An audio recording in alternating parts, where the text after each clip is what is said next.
নমস্কার। প্রশ্ন, কবিগুরু রবীন্দ্রনাথ ঠাকুর। মা গো, আমায় ছুটি দিতে বল, সকাল থেকে পড়েছি যে মেলা। এখন আমি তোমার ঘরে বসে করব শুধু পড়া পড়া খেলা।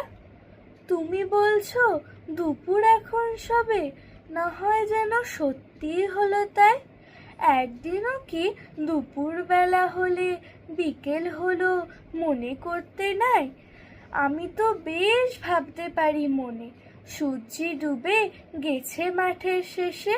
বাগদি বুড়ি চুবড়ি ভরে নিয়ে শাক তুলেছে পুকুর ধারে এসে।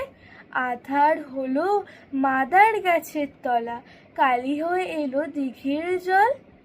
হাটের থেকে সবাই এলো ফিরে, মাঠের থেকে এলো চাষির দল। মনে কর না উঠল সাজের তারা, মনে কর না সন্ধে হলো যেন। রাতের বেলা দুপুর যদি হয়, দুপুর বেলা রাত হবে না কেন? নমস্কার।